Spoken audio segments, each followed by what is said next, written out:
Hey guys. Tonight we're headed somewhere older, quieter, and far colder. We're going back to a time when your world was measured not in miles but in the distance your feet could carry you before nightfall. A time when the rhythm of your days followed the sun and the seasons, when your hands knew the weight of every tool and your body carried the honest exhaustion of work that mattered. If you're enjoying this sort of thing, maybe give it a like. Subscribe if you find yourself coming back to these quiet journeys into the past. And let me know in the comments where you're watching from and what time it is where you are. I love hearing from you. Now dim the lights, maybe turn on a fan for that soft hum, and settle in. Let's go back in time. You wake to the sound of wind pressing against wooden walls. The longhouse creaks softly around you, its timber frame settling into the cold like old bones finding their place. Your breath hangs visible in the air, a small cloud that disappears as quickly as it forms. The straw beneath you rustles as you shift, and you feel the familiar weight of wool blankets, thick and scratchy against your skin. The darkness is complete, no moon tonight, and the small fire in the center of the longhouse has burned down to embers that glow like distant stars. You can hear the steady breathing of your family around you. Your wife beside you, your children on their own beds of straw, your parents and siblings in their spaces along the walls. The air carries the scent of wood smoke, the mustiness of wool, and something else. Something clean and sharp that means snow. You pull the blankets closer and close your eyes, but sleep doesn't return. Your body knows, even before your mind fully wakes, that the day is coming. There's work to be done. There's always work to be done. The wind outside grows stronger, and you hear it whistling through the gaps in the wooden walls. Winter is deep now, and the cold has settled into everything: the ground, the animals, your bones. But this is the way of things. This is the rhythm you've known all your life, the rhythm your father knew, and his father before him. You lie still for a while longer, listening to the sounds of the longhouse. Someone shifts in their sleep. A child murmurs something you can't understand. The fire pops softly, and you see a brief flicker of light dance across the ceiling beams. These moments, these quiet moments before the day begins, are precious. They belong to you alone. But your body is restless now, and you know that sleep won't come again. Slowly, carefully, you push back the blankets and sit up. The cold air hits your skin like a physical thing, and you shiver. Your clothes, a long woolen tunic, thick trousers, wool socks, are rough against your skin, but they're warm. They're good clothes, made by skilled hands, made to last. You stand, your joints protesting slightly. Your back aches from yesterday's work, from lifting and carrying and bending. But it's a good ache, an honest ache. It means you're alive, that you're strong enough to do what needs to be done. You move quietly through the longhouse, your feet finding their way in the darkness. You know every board, every beam, every stone of the central hearth. This is your home, your family's home, and it has sheltered you through many winters. The walls are thick logs, chinked with moss and clay, and the roof is covered with turf that grows green in the summer and freezes hard in the winter. It's not beautiful, perhaps, but it's solid. It's safe. You reach the fire pit and kneel beside it.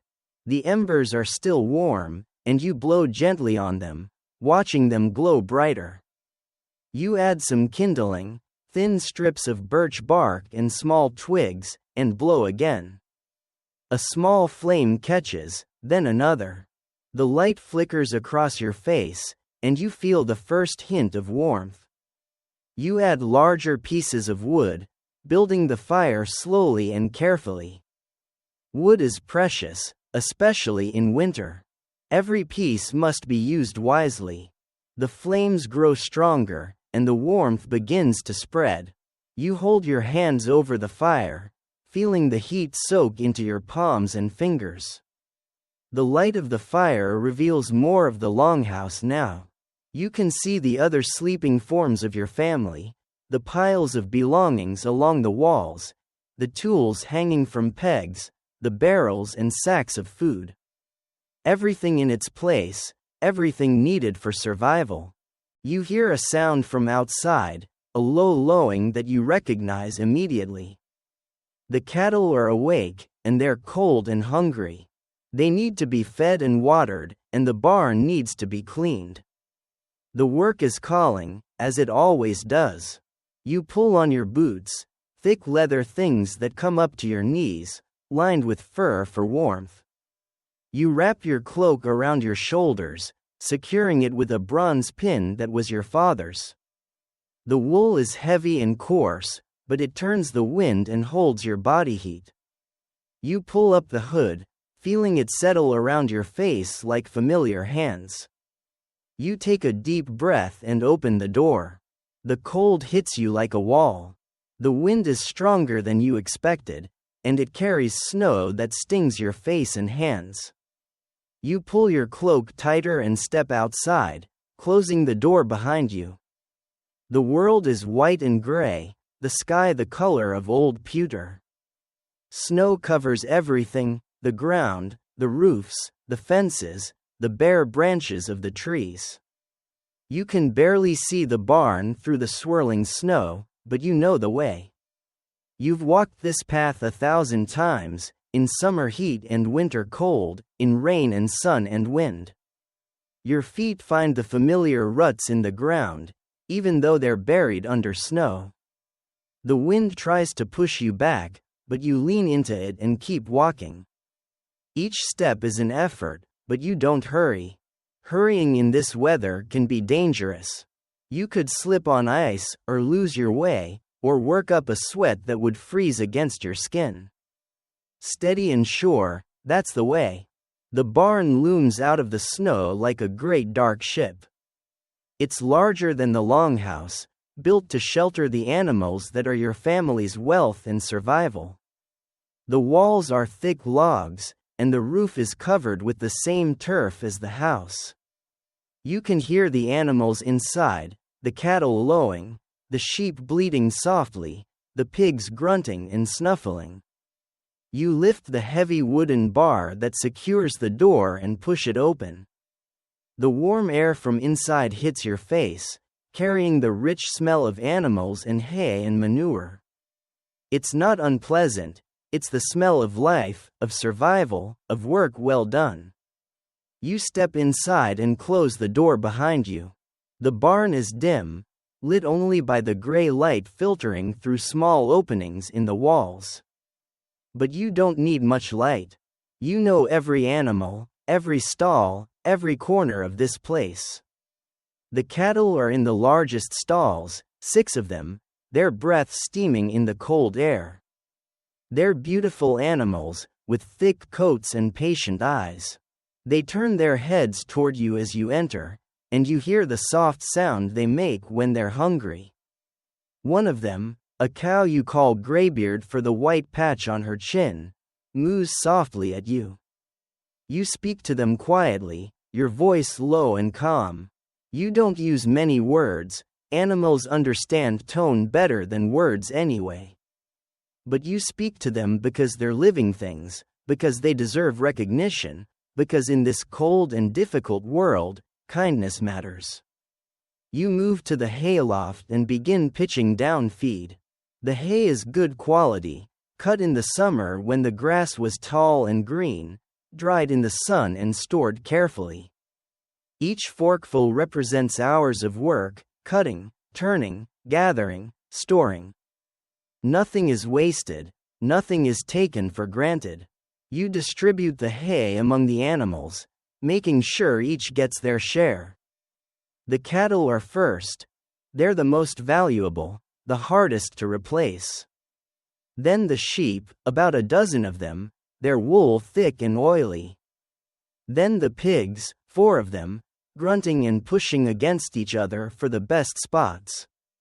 Finally the chickens, though they're kept in a separate section of the barn, safer from the larger animals.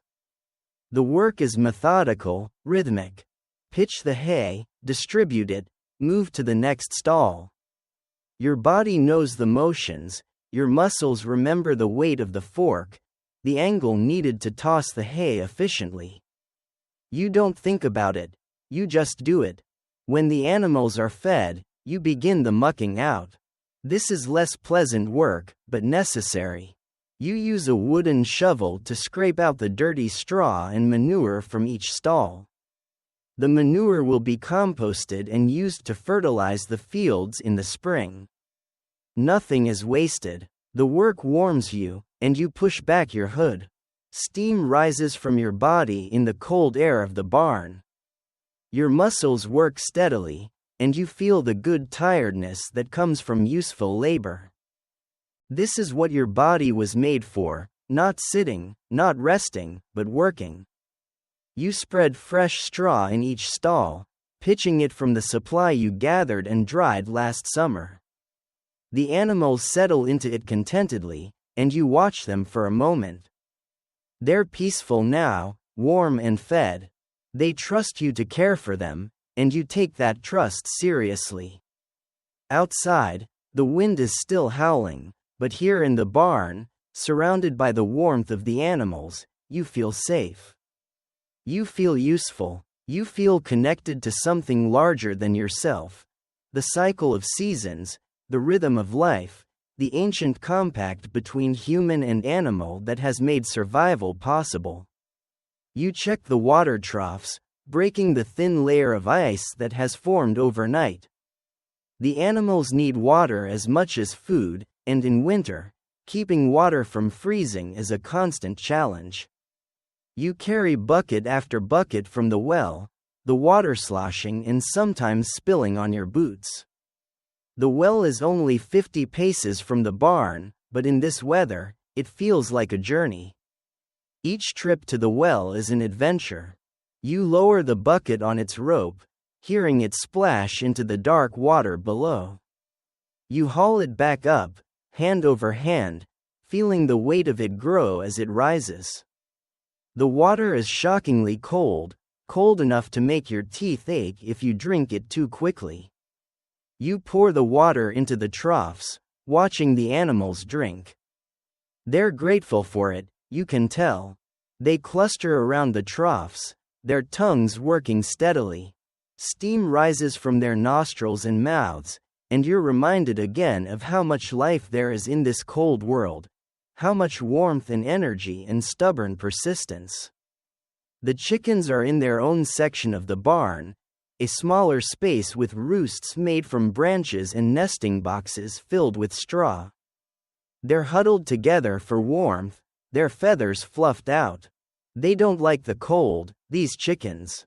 They're southern birds, really, brought north by traders. But they've adapted, as all living things must adapt. You scatter grain for them, watching them peck at it eagerly. They're good birds, these chickens. They give you eggs and meat, and they eat the insects and scraps that might otherwise go to waste. You count them carefully. Sometimes foxes or weasels get into the barn, and you've lost birds before. All accounted for. Good. You gather the eggs from the nesting boxes, feeling in the straw for the warm, smooth shells. There are only 3 today. The cold makes the hens lay less. But 3 eggs are better than none, and you place them carefully in a basket lined with soft straw. The work in the barn is done for now. The animals are fed and watered, their stalls are clean, and they're as comfortable as you can make them. You take one last look around, checking that everything is secure. The door latches properly, the feed is stored where mice can't get to it, the tools are hung in their proper places. You pick up the egg basket and prepare to leave. The wind has died down a little, but it's still cold. Snow is still falling, thick flakes that stick to your cloak and hood. You pull the hood back up and head for the longhouse. The walk back seems longer than the walk to the barn. The snow is deeper now, and your legs are tired from the work.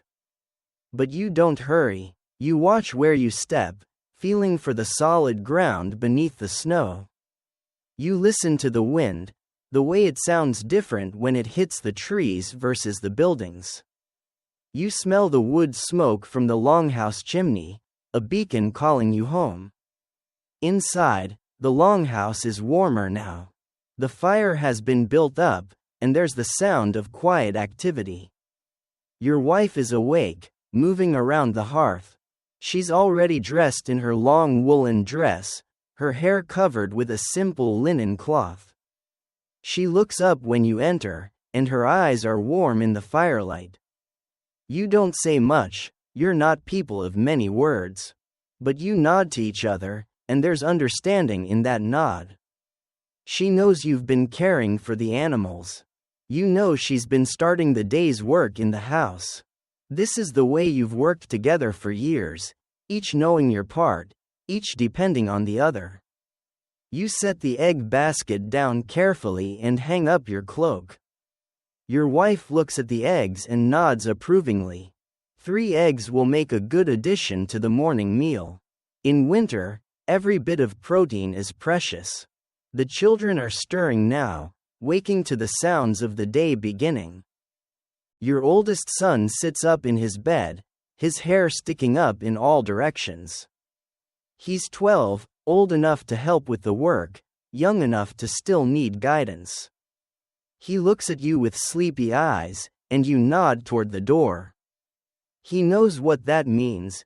Time to get up, time to get dressed, time to begin the day's work. Your daughter is 8, and she's already up and helping her mother with the fire. She's a good girl, quick to learn and eager to help. She feeds small sticks to the flames, watching them catch and burn. The light dances across her face, and for a moment, you're struck by how much she looks like her mother. Your youngest son is still asleep, curled up in his blankets like a small animal. He's only 4, too young for the heavy work, but old enough to have small jobs, gathering kindling, feeding the chickens, helping in the garden. He'll wake soon enough. Your parents are awake too, sitting by the fire. Your father is old now, his back bent from years of work, his hands gnarled from countless harvests. But his eyes are still sharp, and his mind is still good. He watches you hang up your cloak and nods approvingly. No words needed. He knows you've done your duty. Your mother is working on some mending, her fingers moving skillfully even in the dim light. She's always working, always finding something useful to do with her hands. She's taught your wife and daughter the skills they need: weaving, sewing, cooking, healing. Knowledge passed down from generation to generation, mother to daughter, an unbroken chain stretching back through time.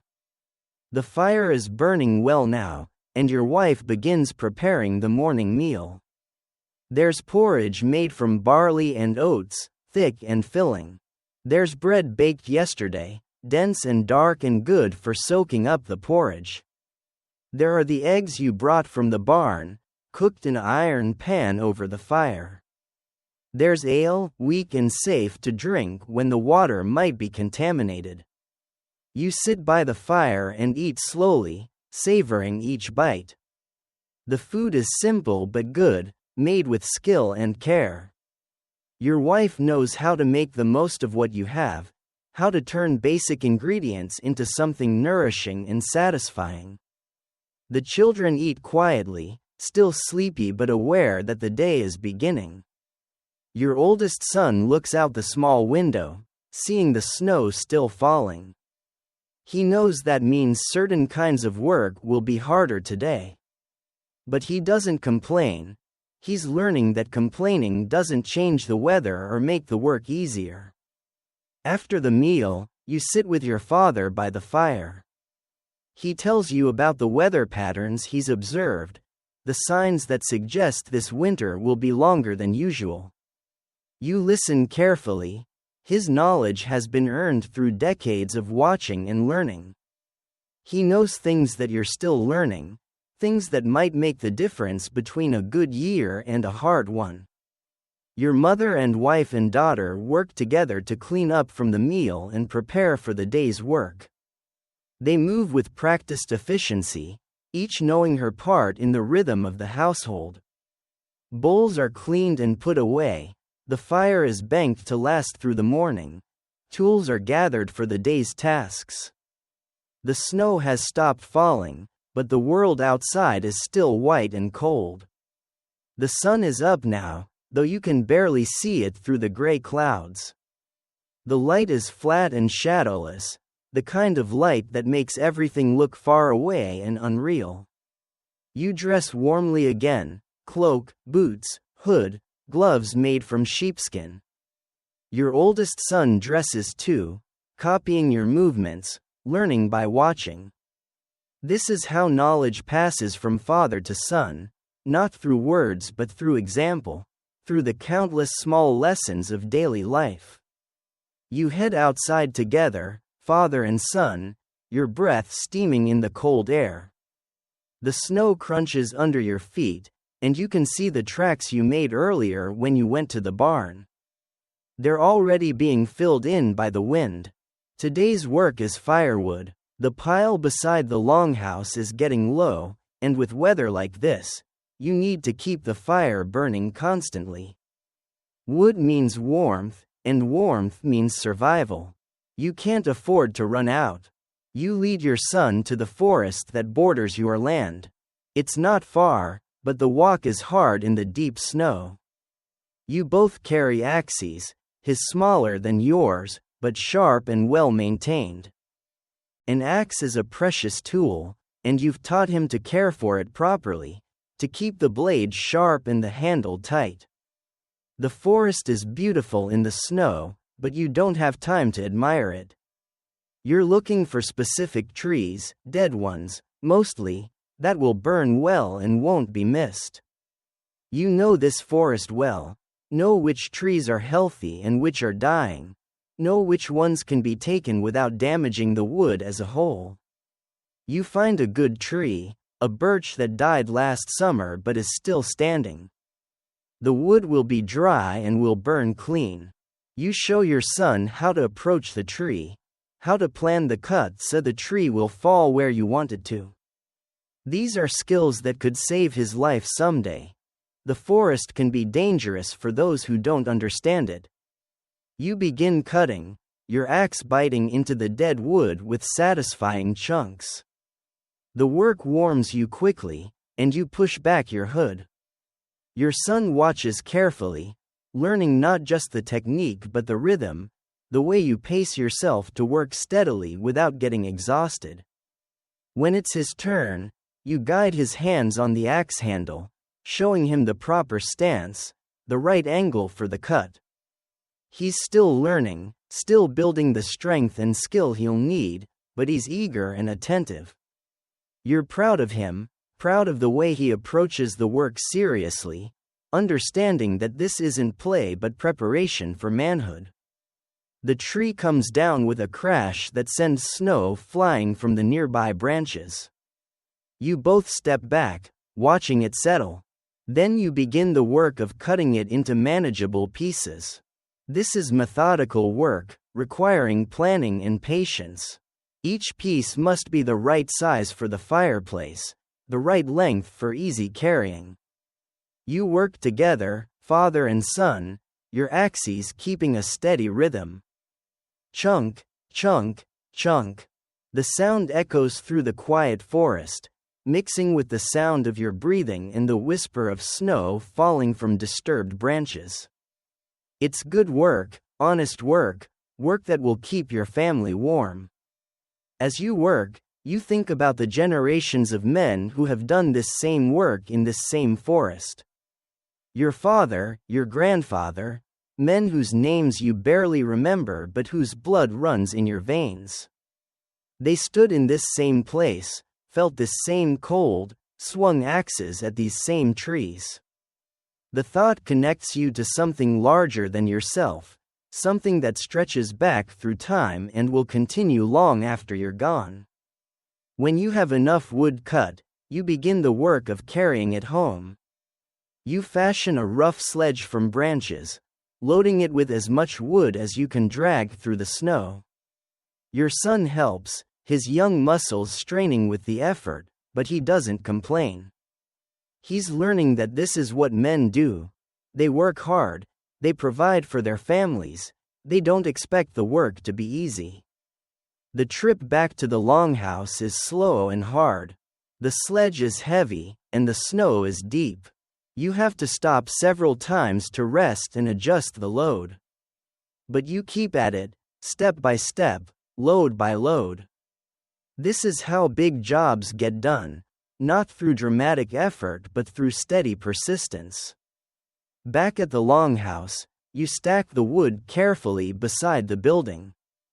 Good wood must be kept dry and organized. You separate the different types: birch for quick burning, oak for long-lasting heat, pine for kindling. Each type has its purpose, its place in the careful economy of survival. Your son helps with the stacking, learning the patterns that make the pile stable and shed water. He's tired now, but he stays with the work until it's done. You don't praise him with words. Praise can make a boy soft. But you nod your approval, and he sees it. He knows he's done well, knows he's one step closer to being the kind of man his family can depend on. Inside the longhouse, the women have been busy with their own work. Your wife and daughter have been spinning wool, their hands moving steadily as they twist the raw fleece into thread. The wool comes from your own sheep, sheared in the spring, cleaned and carded through the summer. Nothing is wasted, nothing is bought that can be made. Your mother has been working at the loom, weaving the thread into cloth.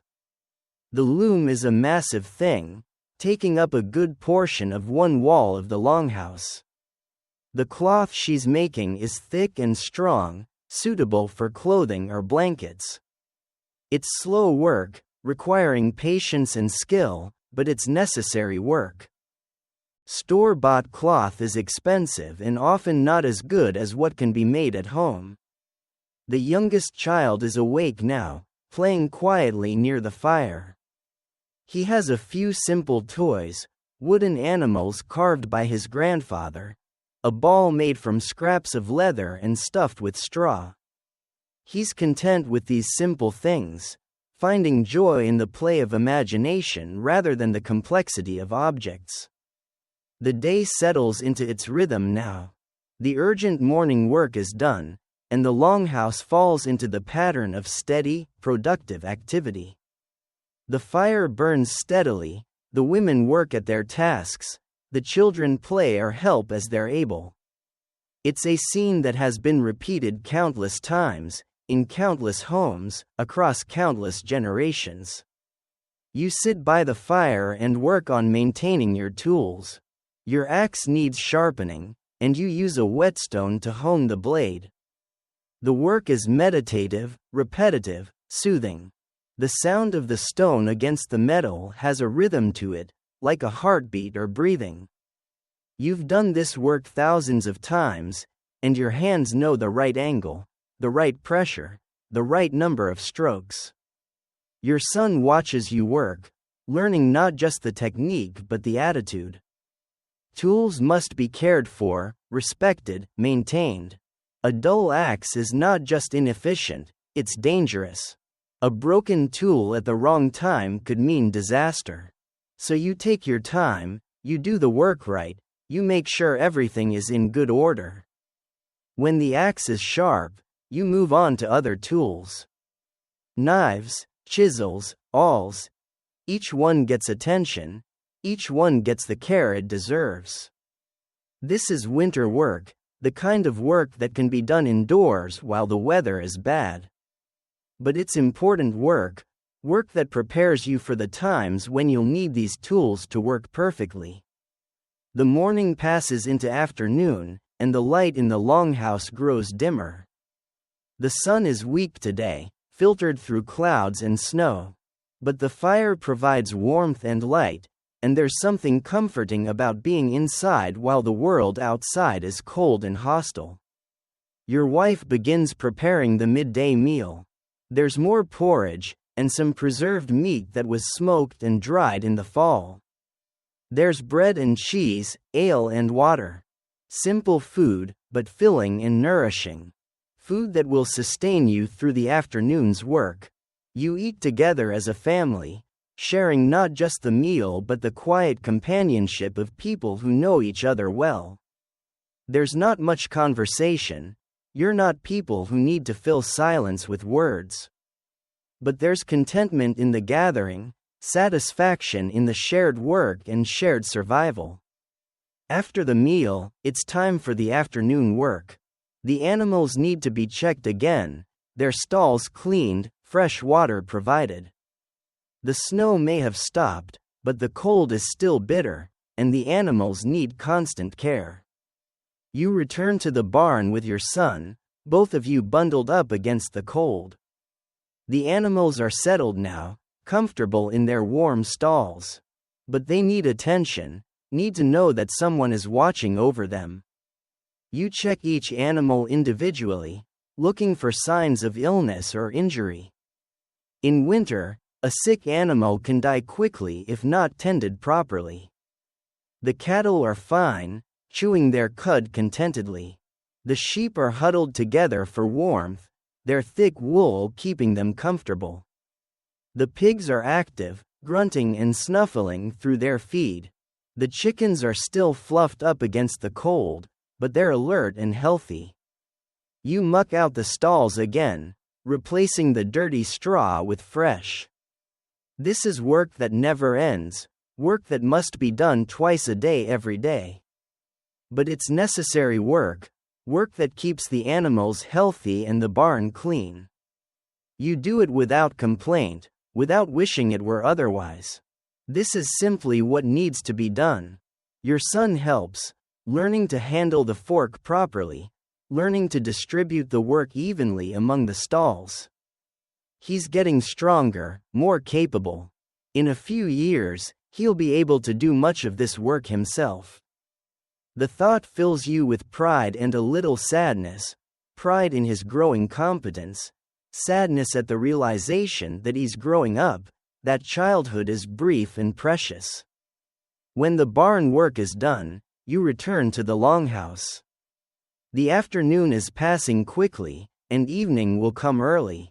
Winter days are short, and the darkness comes with a swiftness that still sometimes surprises you, even after all these years. Inside, the work continues.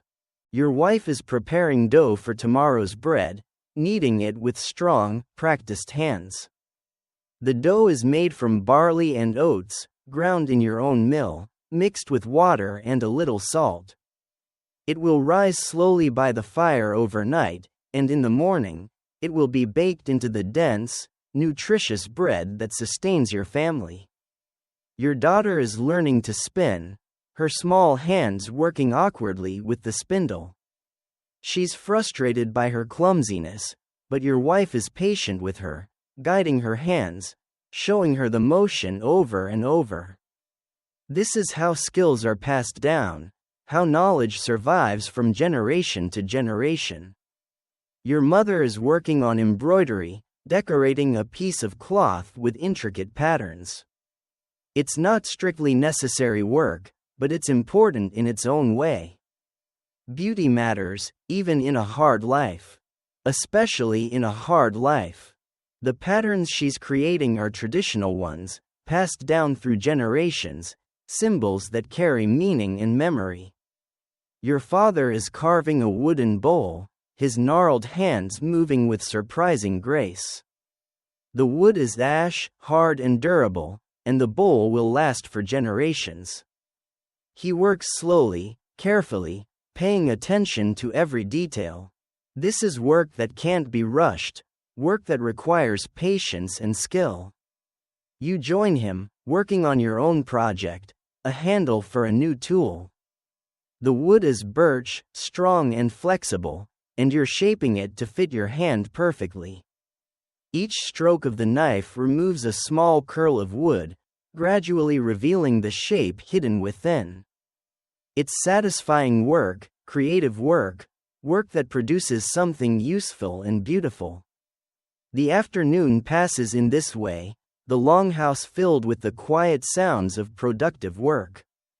The fire crackles, the wind whispers around the building, snow occasionally patters against the windows. But inside, there's warmth and light and the satisfaction of work well done. As evening approaches, the work begins to wind down. Tools are cleaned and put away, projects are set aside until tomorrow. The fire is built up for the night, banked to burn slowly and provide warmth through the long, cold hours. Your wife begins preparing the evening meal. There's stew made from preserved vegetables and a little meat, thick and warming. There's bread and cheese, ale that's been warming by the fire. The smells fill the longhouse, and your stomach reminds you that you've been working hard all day. The family gathers around the fire for the meal, the circle of faces lit by the flickering flames.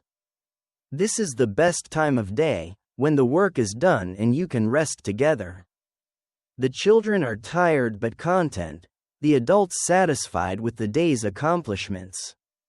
You eat slowly, savoring not just the food but the moment. Outside, the world is cold and dark and harsh. But here, in this circle of warmth and light, there's peace. There's family. There's home. After the meal, there's a little time for other things.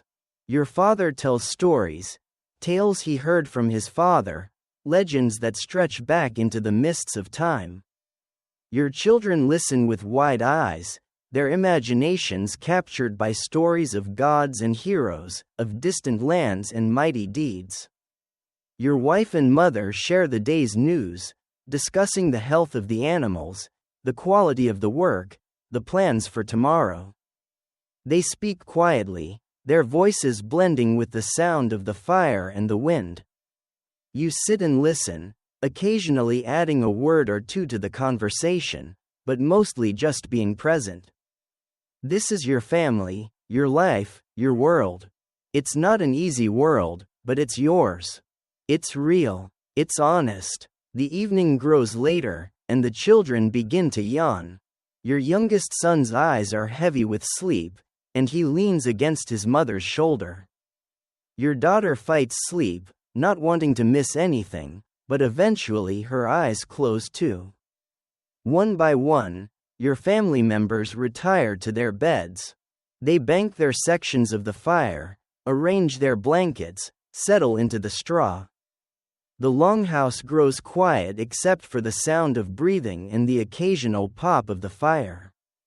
You're the last to go to bed, as always. You check the fire one more time, making sure it will burn through the night.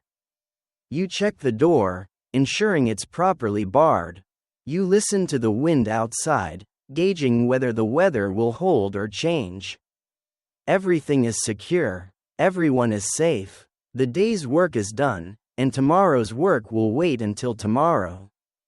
You settle into your own bed, pulling the wool blankets up to your chin. Your wife is already asleep beside you, her breathing deep and regular.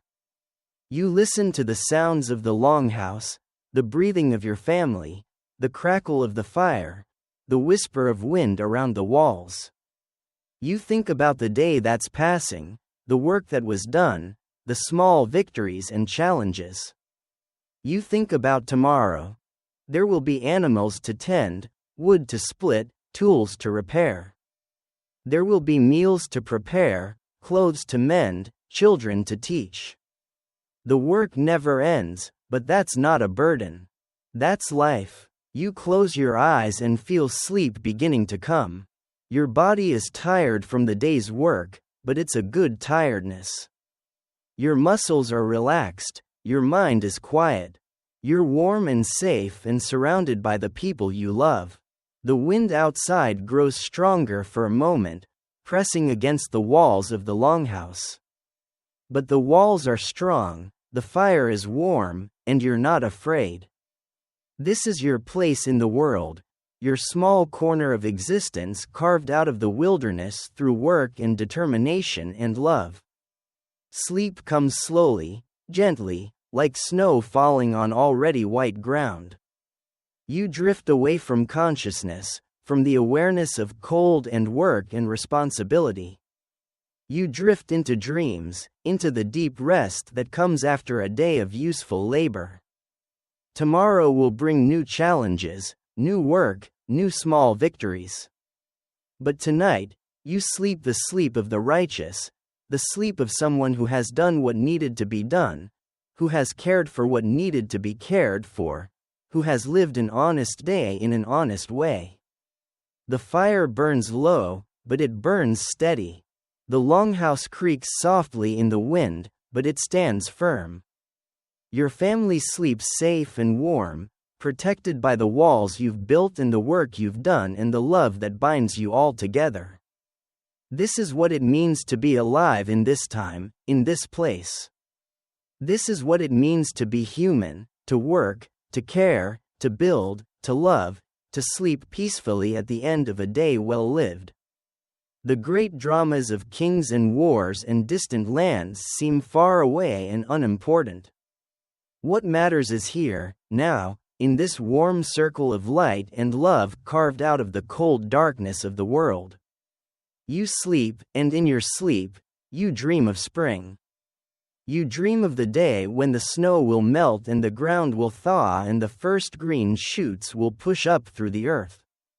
You dream of planting and growing and harvesting, of the eternal cycle that connects you to the land and the seasons and the great turning wheel of life. But that's tomorrow, or the day after, or the day after that. Tonight, you sleep in the deep winter, in the heart of the cold, surrounded by the people who matter most. Tonight, that's enough. Tonight, that's everything. The longhouse settles into silence, broken only by the soft sounds of sleep and the gentle whisper of the wind. Outside, the world is white and still and waiting.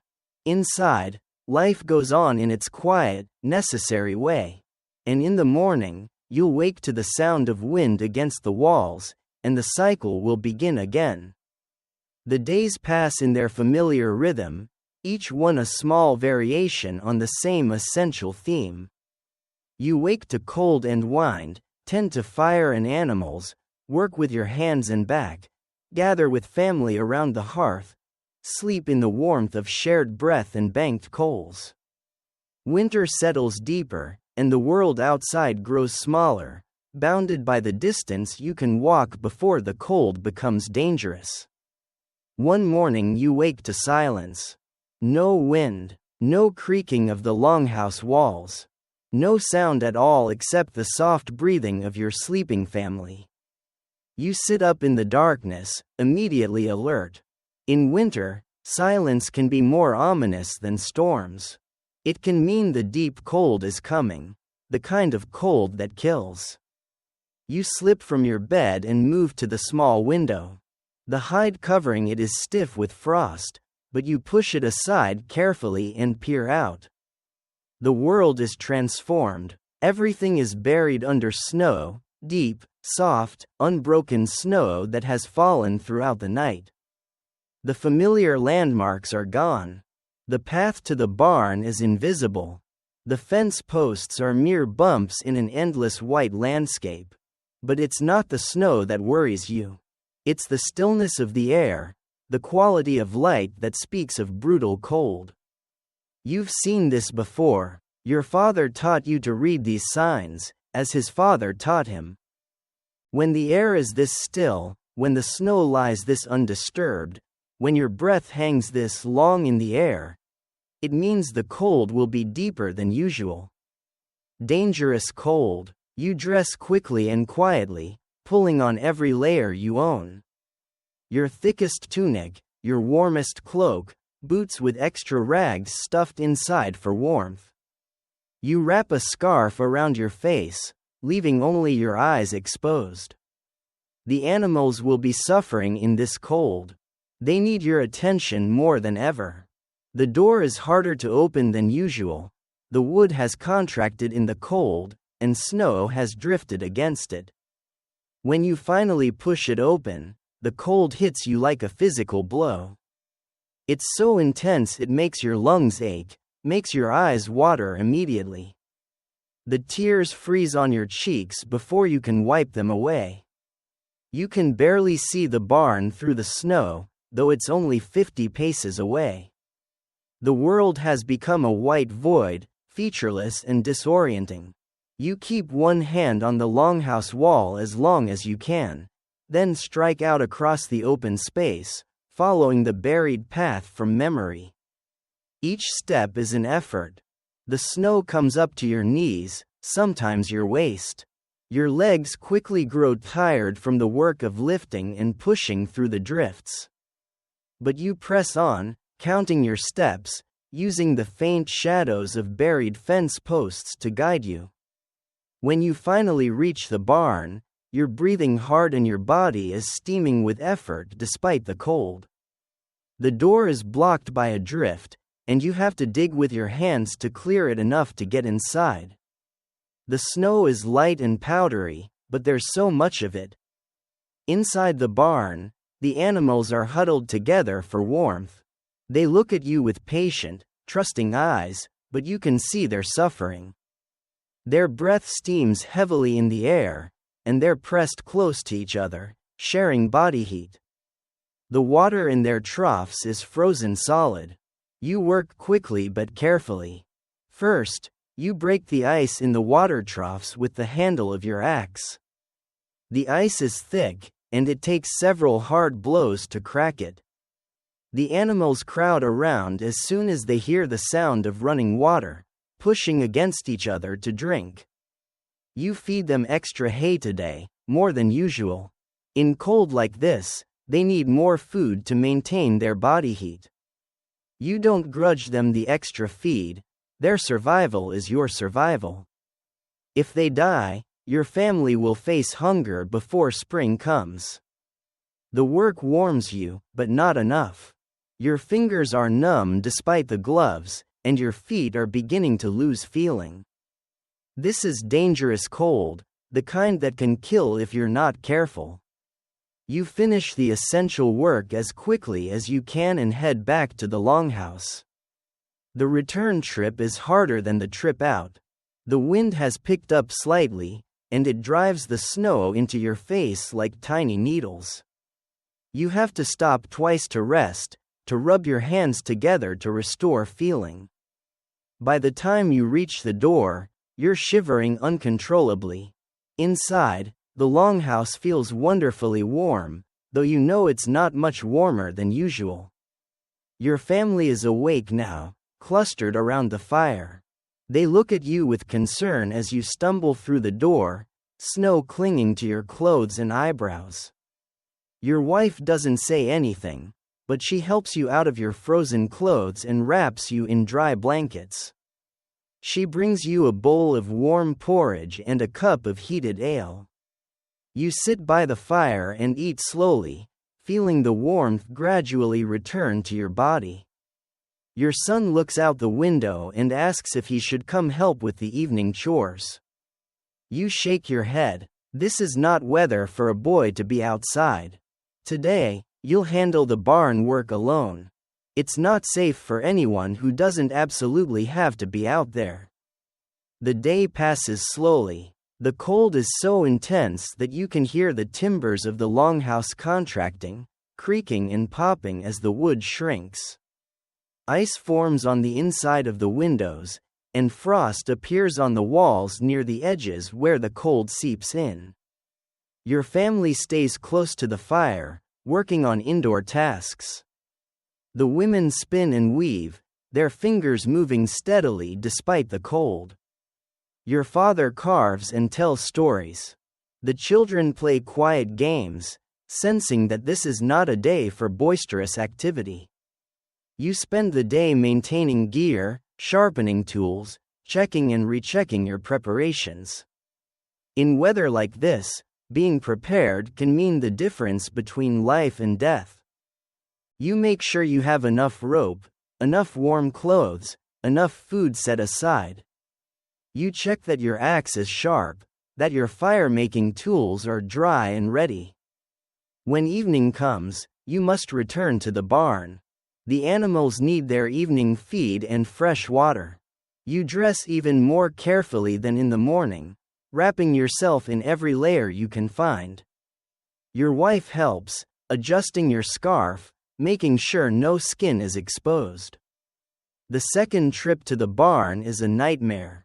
The cold has grown even more intense, and the wind has picked up. It drives the snow into drifts that block your path and steal your breath.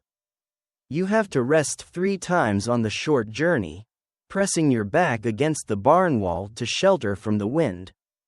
Inside, the animals are in distress. They're bunched together in the warmest corner, and some of the smaller sheep are shivering continuously. You work as fast as you can, feeding them, giving them fresh water, adding extra straw to their stalls for insulation. One of the chickens is dead, frozen despite the shelter of the barn. You're not surprised. Chickens are southern birds, not built for this kind of cold. You remove the body and add more straw around the surviving birds, hoping they'll make it through the night. The work seems to take forever, but finally it's done. You secure the barn and head back to the longhouse, leaning into the wind, fighting for every step. By the time you reach the door, you're exhausted and shaking with cold. Inside, your family helps you warm up again. Your wife rubs your hands to restore circulation, and your children bring you warm food and drink. You sit by the fire and slowly thaw out, grateful for the warmth and the care of your family. That night, you all sleep closer to the fire than usual. You bank the coals carefully, making sure they'll last through the night, but not so much that they'll die out. In cold like this, letting the fire go out could be fatal. You wake several times during the night to tend the fire, adding wood carefully, making sure the flames stay strong. Each time you wake, you can hear the wind howling outside, driving snow against the walls. But inside, the fire burns steady and warm, and your family sleeps safely. Morning comes gray and cold, but the wind has died down. You look outside and see that the snow has stopped falling, though the drifts are deeper than ever. The cold is still intense, but manageable. You've survived the worst of it. The days that follow settle into a new rhythm, shaped by the deep cold and the heavy snow. Every trip outside is an expedition, carefully planned and quickly executed. You create new paths through the snow, tramping them down with your feet and marking them with sticks so you won't lose your way. The work becomes more difficult but more essential. The animals need constant attention, more food, more water, more shelter. You spend hours each day digging snow away from the barn, clearing paths, chopping ice from water troughs. But there are compensations. The cold makes certain kinds of work easier. Meat can be preserved simply by hanging it outside. It freezes solid and stays fresh for weeks. Ice can be harvested from the stream and stored for use when the weather warms. Your family draws closer together during these hard days.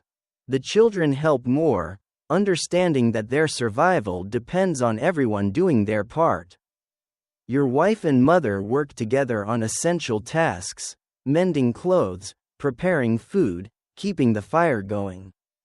The long nights are filled with stories and quiet work. Your father tells tales of other hard winters, of the ways his generation survived when the cold was even worse than this. Your mother shares knowledge of herbs and remedies, of the signs that tell when someone is getting sick, of the foods that provide the most warmth and strength.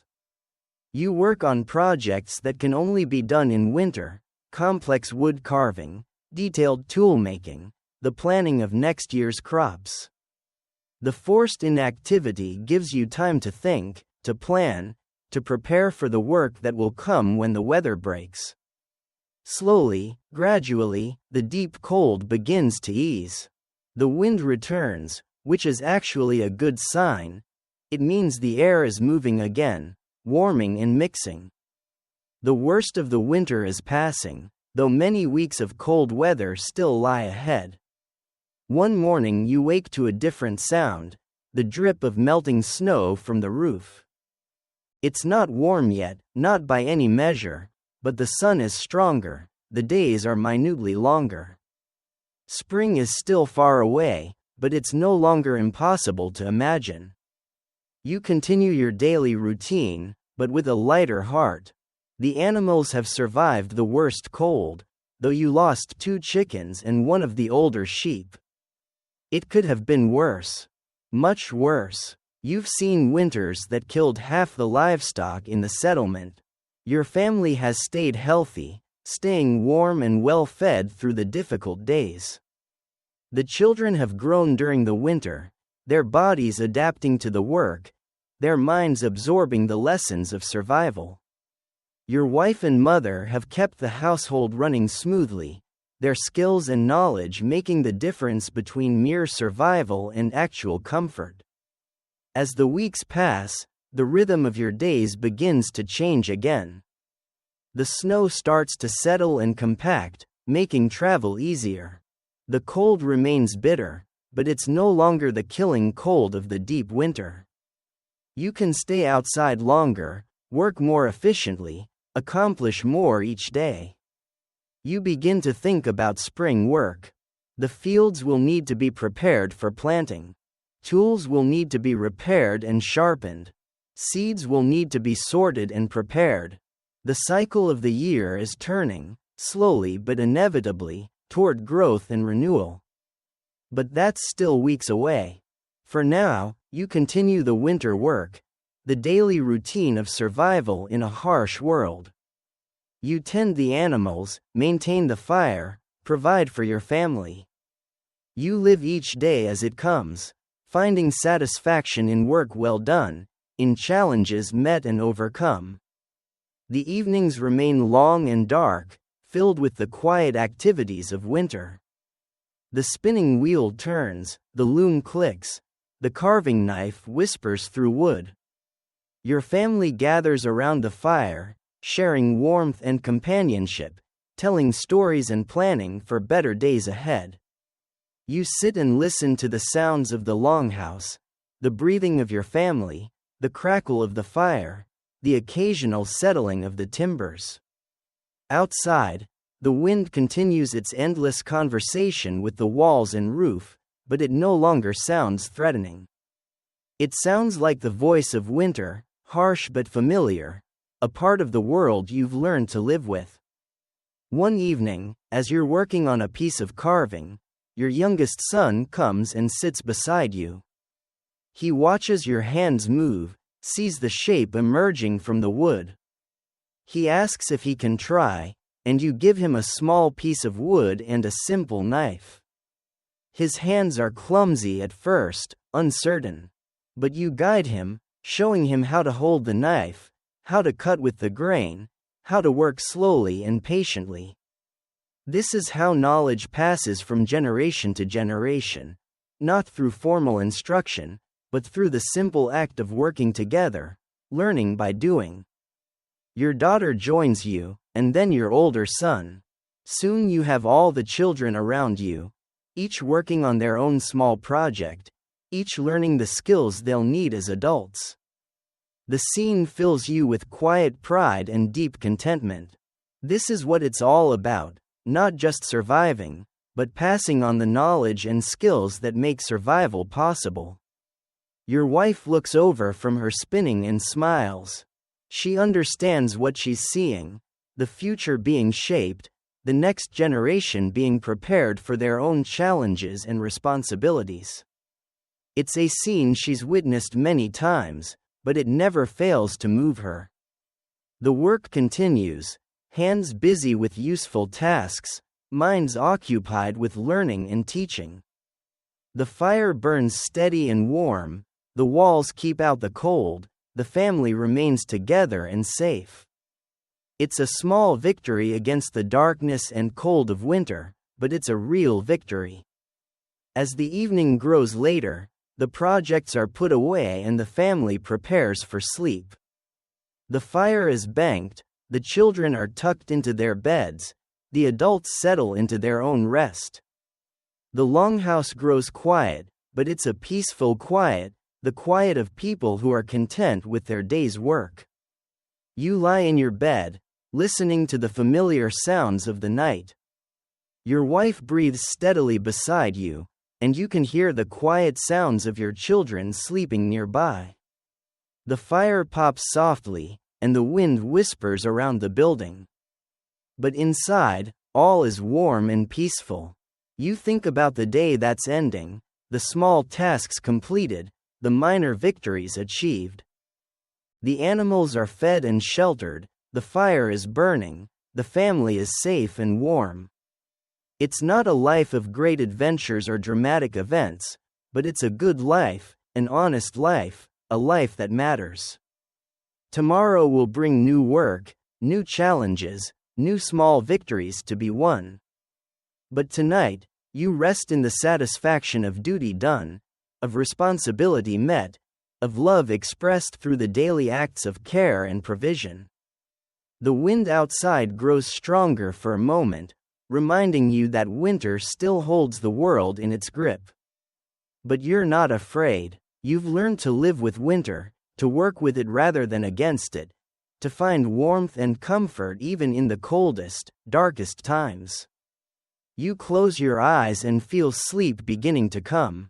Your body is tired from the day's work, but it's a good tiredness, the kind that comes from useful labor and honest effort. Your mind is quiet, at peace with the world and your place in it. Sleep comes gradually, gently, like snow settling on already white ground.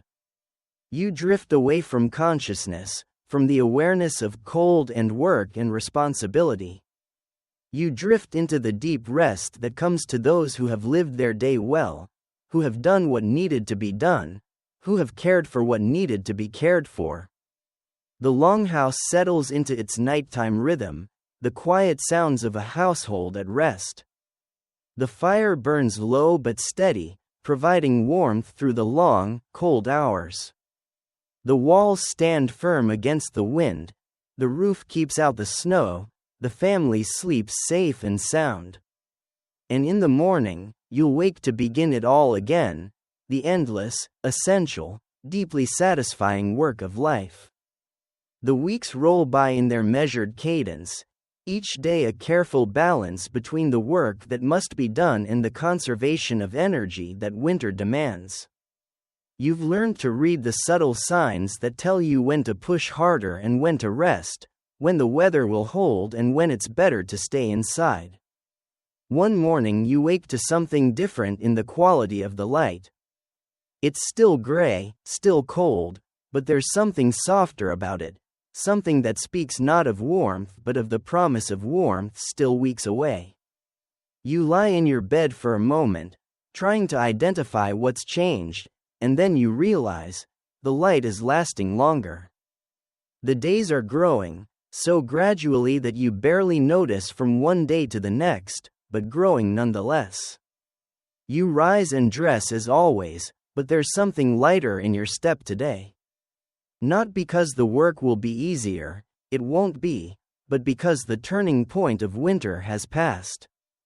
The days are lengthening, and that means spring will come, eventually, inevitably, as it always has. Outside, the world is still locked in winter's grip. The snow lies deep and undisturbed except for the paths you've tramped between the buildings. The air is sharp and clean, so cold it makes your lungs ache. But the quality of the light has changed, and if you know how to look, you can see the first tiny hints that the world is stirring toward life again. In the barn, the animals sense it too. They're still cold, still dependent on your care for their survival, but there's something different in their eyes, something that wasn't there in the depths of winter. They're looking toward spring too, toward the time when they'll be able to graze in open fields again. You go about your morning routine, feeding, watering, mucking out stalls, but your mind is beginning to turn toward the work that lies ahead. The fields will need to be prepared for planting. The plow will need to be repaired and sharpened. Seeds will need to be sorted and tested. There's so much to be done once the ground thaws. But that's still weeks away, maybe months. For now, you continue the winter work, the daily maintenance that keeps your family and animals alive through the cold months. It's routine work, but it's also essential work, and you take pride in doing it well. Back in the longhouse, your family is stirring to life. The fire has been built up, and the morning meal is being prepared. There's porridge and bread, preserved meat and weak ale. Simple food, but nourishing, and there's enough of it. You've managed your stores well through the winter, rationing carefully but not stingily. Your children are growing, you notice. Your oldest son is taller than he was at harvest time, his shoulders broader. He's becoming a man, ready to take on more responsibility, eager to prove himself. Your daughter is changing too, becoming more skilled at the women's work, more confident in her abilities. Even your youngest son has grown, though he's still small, still more interested in play than work. But he helps when he can, and he's learning, absorbing the lessons of daily life without even realizing it. He watches everything, stores everything away in his young mind. After the morning meal, you sit with your father by the fire. He's been quiet lately, more thoughtful than usual. Today he tells you about the spring work, about the timing of planting, about the signs to watch for in the weather and the soil. His knowledge comes from decades of observation, from successes and failures, from the accumulated wisdom of a lifetime spent working the land. You listen carefully, asking questions when you don't understand, filing away the information for future use. This is how farming knowledge is passed from generation to generation, not through books or formal instruction, but through the patient sharing of experience, the quiet transfer of wisdom from father to son. Your mother and wife are planning too, discussing the garden that will need to be planted when the ground warms. They're talking about herbs and vegetables, about the seeds they've saved from last year's harvest, about the medicinal plants that grow wild in the forest. Their knowledge is different from the men's knowledge but equally important, equally essential for survival. The day passes in its familiar rhythm. There's work to be done, tools to maintain, equipment to repair, plans to make. But there's also time for the quieter activities of winter: carving, weaving, storytelling, teaching. You spend the afternoon working on a new plow handle, shaping the wood carefully with your knife and adze. The old handle is cracked and will need to be replaced before spring planting begins. This is the kind of work that's best done in winter, when there's time to be careful and precise. Your son works beside you, learning by watching and occasionally trying his hand at the simpler tasks. He's eager to learn, but he's also impatient, wanting to master skills that take years to develop. You remind him to be patient, to focus on learning rather than achieving. Mastery comes with time and practice, not with rushing. Your daughter is at the loom with her mother, learning the complex patterns of weaving. Her first attempts are clumsy, but she's improving rapidly. She has good hands for the work, patient and precise. In time, she'll be as skilled as her mother, able to produce the cloth that keeps the family warm and dry. As the afternoon shadows grow longer, you finish the rough shaping of the plow handle and set it aside to dry. It will need more work tomorrow, and the next day, and the day after that. But you're making progress, and that's what matters. The work will be done when it needs to be done. Evening comes early, as it always does in winter, but the darkness doesn't feel quite as oppressive as it did a few weeks ago. There's a sense that the tide is turning, that the world is slowly, gradually moving toward light and warmth and new life. The evening meal is a comfortable affair, the family gathered around the fire, sharing food and conversation. There's talk of the day's work, of plans for tomorrow, of the spring that still seems impossibly far away but is nevertheless coming. After the meal, your father tells a story about a particularly hard winter from his youth, when the snow was deeper and the cold more bitter than anything you've experienced. It's a story you've heard before, but you listen anyway, because each telling reveals new details, new lessons, new insights into the art of survival. Your children listen with wide eyes, their imaginations captured by the tale of endurance and resourcefulness. These stories are more than entertainment, they're teaching tools, ways of passing on the knowledge and attitudes that have kept your family alive through countless generations. The evening settles into its quiet rhythm. The women work at their spinning and sewing, their hands moving in the familiar patterns of useful work. The men carve and repair tools, their own hands busy with the tasks that will make the coming season's work possible. The children play quietly or help with simple tasks, learning through participation rather than instruction. You sit and watch your family, feeling a deep sense of contentment. This is your life, your world, your people. It's not an easy life, but it's a good life, a meaningful life, a life that matters. You've built something here, not just a house and a farm, but a way of life that can sustain your family through good times and bad. The fire burns steady and warm, the walls keep out the wind and cold, the family remains together and safe. It's a small victory against the forces of chaos and destruction, but it's a real victory, one that you win again every day through your work and your care. As the evening grows later, the work gradually winds down. Tools are cleaned and put away, projects are set aside for another day. The fire is banked for the night, built up enough to last through the cold hours but not so much that it will consume too much wood. The children are the first to retire, tired from their day of work and play. They settle into their beds of straw and wool, pulling their blankets close against the cold. You watch them sleep and feel the deep satisfaction that comes from knowing they're safe, that you've provided for them, that they'll wake up tomorrow ready for another day. Your parents are next, your father's bones aching from the cold, your mother tired from her day of constant work. They've earned their rest, these two, after a lifetime of labor and sacrifice. They've raised their children, built their home, survived countless hardships.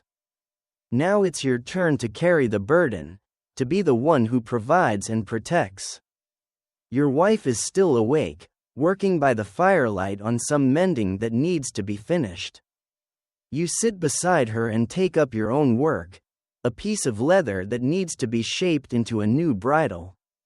You work together in comfortable silence, your hands busy with useful tasks, your minds at peace. This is one of your favorite times of the day, these quiet moments when the children are asleep and the day's urgent work is done. There's still work to be done, there's always work to be done, but it's the kind of work that can be done slowly, carefully, with attention to detail and craftsmanship. You talk quietly as you work, discussing the day's events, making plans for tomorrow, sharing the small observations and concerns that make up the fabric of married life. These conversations are precious to you. These moments of connection and understanding between two people who have chosen to share their lives. The mending is finished, the bridal work is set aside for another day. Your wife banks the fire one more time, making sure it will burn through the night. You check the door, ensuring it's properly barred against the wind and cold. Everything is secure, everyone is safe. You settle into your own bed, pulling the thick wool blankets up to your chin. Your wife is beside you, her warmth adding to your own. You can hear the quiet breathing of your sleeping family, the soft sounds of people at rest after a day of useful work. Outside, the wind whispers around the longhouse, but it's not the fierce, howling wind of deep winter. It's quieter now, more gentle, as if it too knows that the worst is past. The cold is still bitter, but it's no longer the killing cold that threatened everything you hold dear. You think about the day that's ending, the small tasks completed, the minor victories achieved. The animals are fed and sheltered, the fire is burning, the family is safe and warm.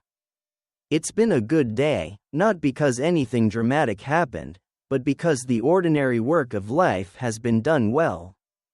Tomorrow will bring new work, new challenges, new opportunities to provide and protect and care for your family.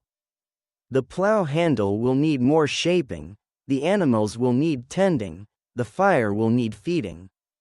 The endless cycle of work and rest, of effort and reward, will continue. But tonight, you rest in the satisfaction of duty done, of responsibility met, of love expressed through the countless small acts of daily care. You've survived another day of winter, moved one day closer to spring, maintained the delicate balance that keeps your family alive and thriving. Sleep comes easily now, your body tired from the day's work, your mind at peace with the world and your place in it.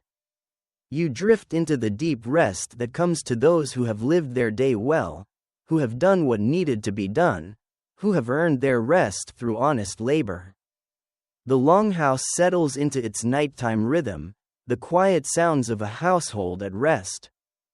The fire burns low but steady, the walls stand firm against the wind, the family sleeps safe and sound under the thick wool blankets and the watchful eye of the one who provides for them.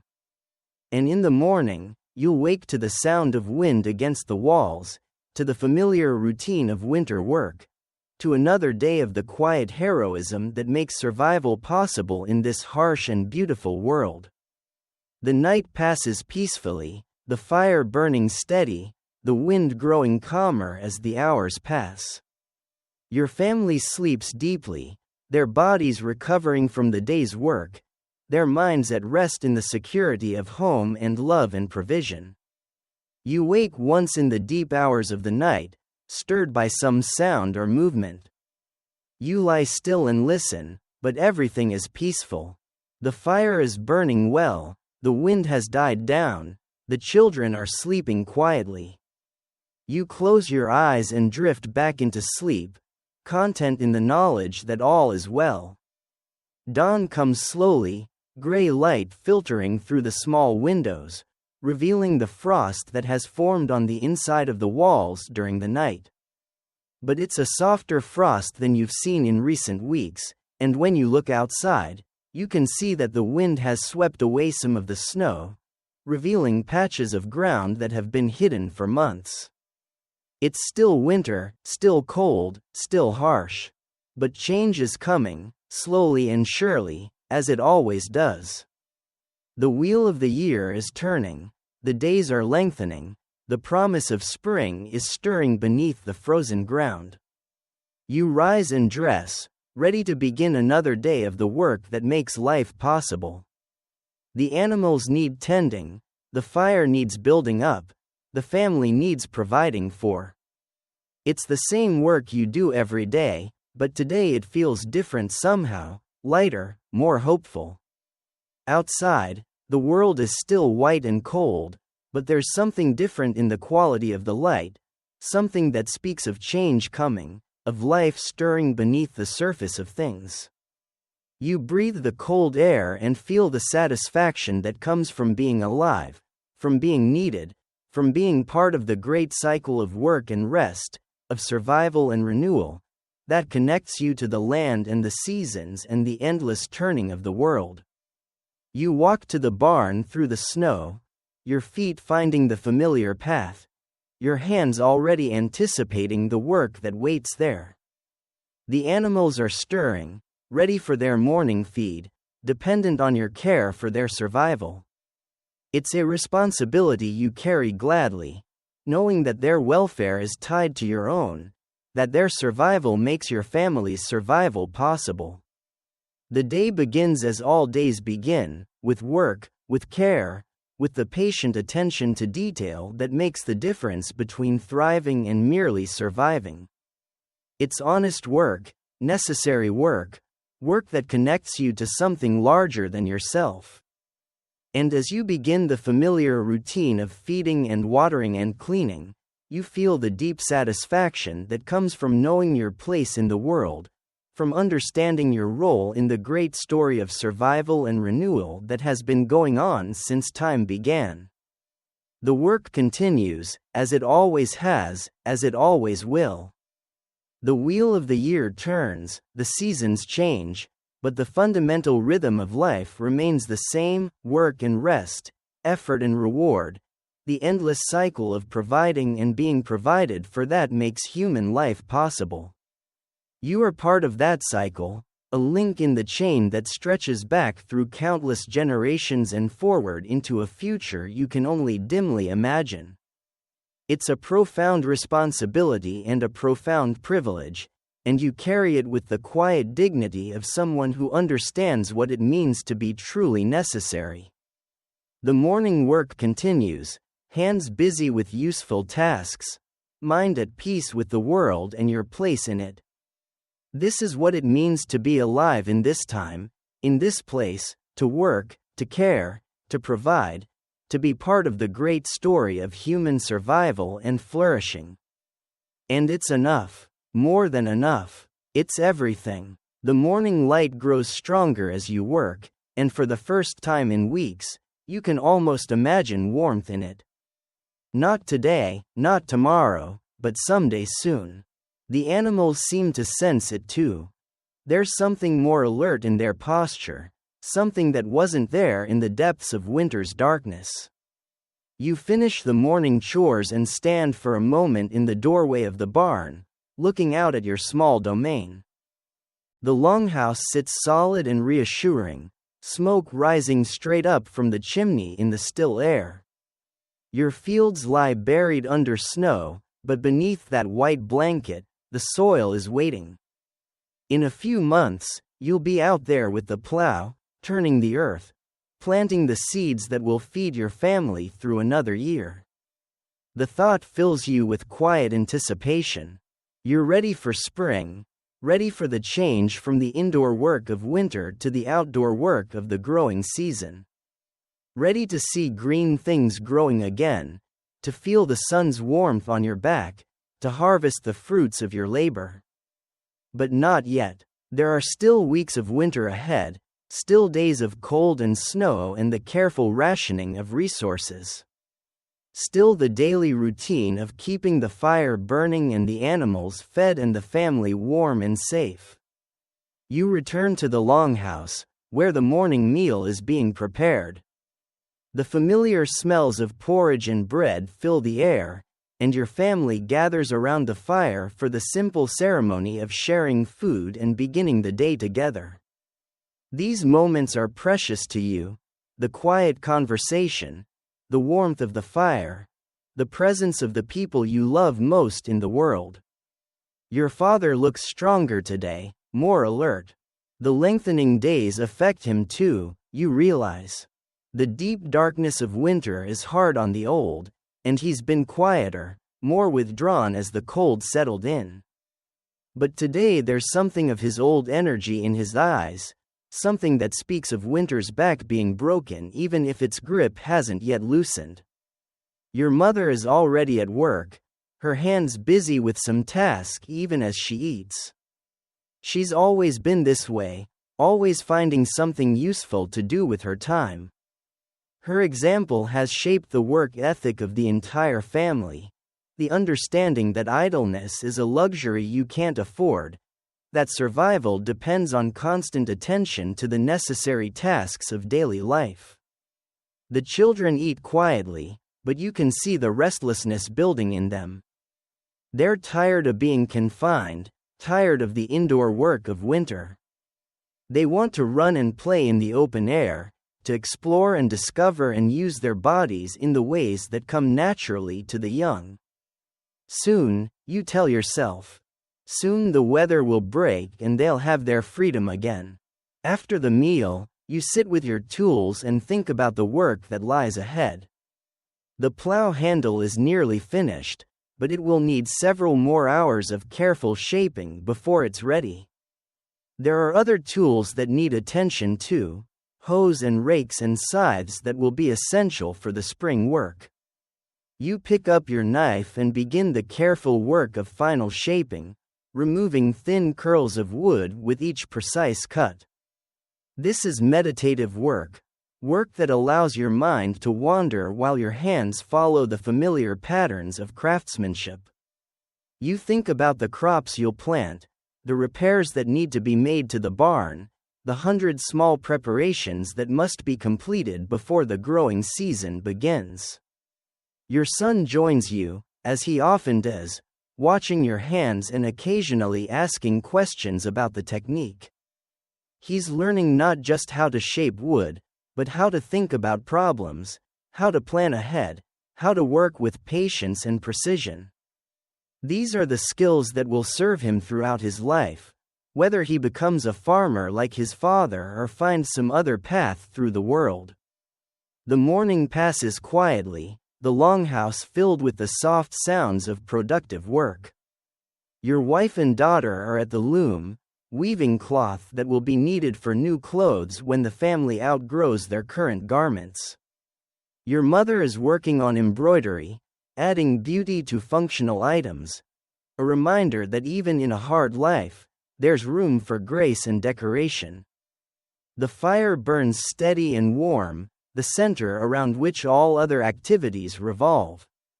You've become expert at reading its moods, knowing when to add wood and when to let it burn down, how to bank it for the night and how to build it up for warmth and cooking. Fire is life in winter, and tending it properly is one of the most important things you do, quietly, constantly, without recognition. It's not grand, it's not heroic, but it keeps your family warm. It keeps your food cooked. It turns darkness into something soft and golden. As the last curls of wood smoke drift upward through the roof beams, you glance around the longhouse one more time. Everyone is settled, heads bowed over wool, wood, or thought. A stillness settles over the space, not from inactivity, but from calm. Outside, the snow continues its slow melt. Somewhere under that frozen crust, the soil is remembering warmth. You breathe in the scent of firewood and wool. You rest your hands, and you let the quiet carry you into the night. Another day will come, with more work, more cold, more good, honest effort. But for now, you close your eyes, and the world falls still.